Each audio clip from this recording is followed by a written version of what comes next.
Hey guys, and welcome to another episode of Let's Max Warframe.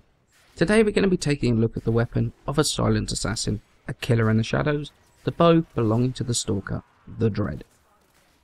Now, as I've said here, the Dread is the weapon of the assassin mini-boss, the Stalker, and has a chance to drop every time you kill him. Now, this does make it fairly difficult to farm, since there is no specific way of getting the Stalker to come for you, since all methods people talk of, like low conclave rating, low level weapons, they're actually all myths, and there is actually no real rhyme or reason as to when the Stalker will come for you. The only thing you can do is to get yourself marked for the Stalker on every single boss, and that is literally the only way to increase your chances of him coming for you in your mission. So with a weapon that is so difficult to obtain and near on impossible to farm, what do you actually get when you finally manage to get a hold of the Dread? Well, you get a bow that fires a single shot that when fully charged will do 200 damage, with the overwhelming majority 180 coming in the form of slash, 10 as puncture and 10 as impact, which places it very firmly near the top of the tree in terms of damage done per shot. Not only that, but with a critical chance of 50% equaling the top crit weapons in the game, and a crit damage multiplier of 200%, the Dread is one of the most fearsome crit based weapons in the game, able to pull off a critical chance of over 100%, enabling the ability for the weapon to do red crits, further boosting that insane crit damage. In addition to this, an above average status chance of 20%, a quick charge time of 1 second, absolute pinpoint accuracy, and innate punch through on every single charge shot. Well, let's be honest, it looks pretty good for the Dread right now. And in all honesty, it really doesn't have any serious downsides whatsoever.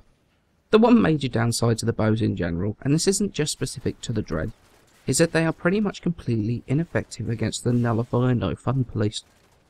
That bubble relies on multiple hits to take it down, and since the damage per shot is capped, both minimum and maximum, the high damage single shot weapons are quite frankly pathetic against them. My recommendation, bring a bullet hose secondary to deal with nullifiers, something like the Axamati or the Axtiletto. Now this is a major downside to bows, however with some loadout changes this can be mitigated fairly easily. The Dread also, with it being overwhelmingly a slash based weapon, does drop off against armoured targets in endless missions, due to the damage mitigation from heavily armoured units. However, a squad running 4 corrosive projection auras is going to stop this from happening anywhere near as quickly. So again, a downside to the weapon, however not anywhere near enough to actually make the weapon bad or unusable. Okay, so let's move on to starting to mod the Dread. Now it does come with 2 V polarities as standard, however we're going to add another 4 through Former, which is going to be another 3 Vs and a dash. Now we've got a whole bunch of mods that are remaining the same between all 3 of our builds. We've got Serration for damage, Split Chamber for multi-shot, Point Strike to take the crit chance up to 125%, Vital Sense to take the multiplier up to 4.4 times, we've got Speed Trigger which is going to increase the fire rate, and we've also got Fanged Fusillade which is going to increase the slash damage of the weapon. Now there are a couple of things that you could do with the weapon that is slightly different. You could change out Fanged Fusillade for heavy caliber. I don't like heavy caliber personally on bows because it's I like keeping that absolute pinpoint precision and aiming for those headshots every single time. And instead of Speed Trigger, you could go with Vile Acceleration. You are going to get a little bit of damage loss. I mean, 15% on something that does as much damage as the Dread isn't that bad. I prefer going with Speed Trigger, but Vile Acceleration is absolutely a good option as well. Now, against the Grenier, we're going to go with Radiation Damage, which is Hellfire and Stormbringer, so we're going to mod for the heaviest Grenier.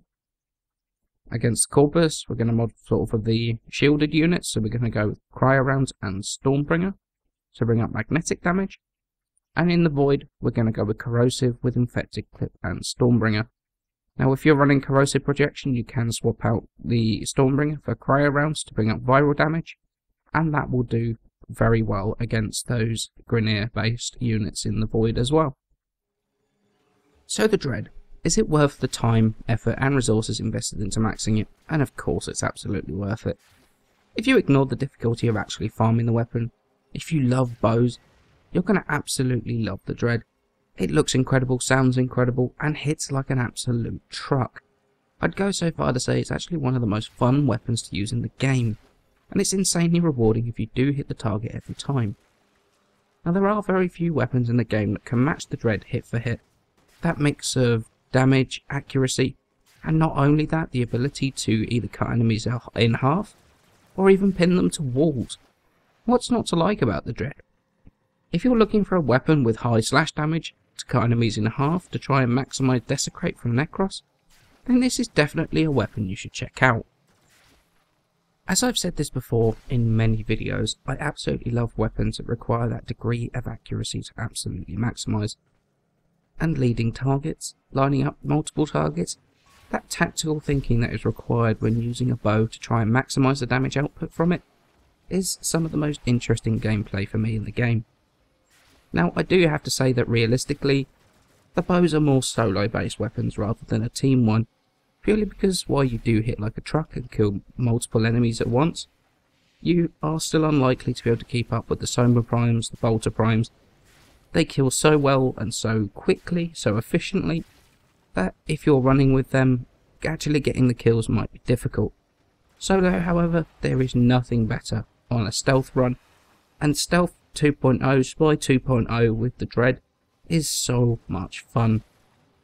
I'm not saying that it's bad in other missions, far from it, but those with the Bolter Primes and Soma Primes kill more efficiently and more quickly just because of how the weapons work. So in essence, the Dread, one of the most fun weapons in the game. Amazing accuracy, looks great, sounds great and hits like a truck. If this does drop from the Stalker for you, then I'd absolutely build it and max it immediately. You will not regret it. As always guys, many thanks for watching. Please remember to leave a like and subscribe, it helps me out a ton, and I shall see you in the next episode.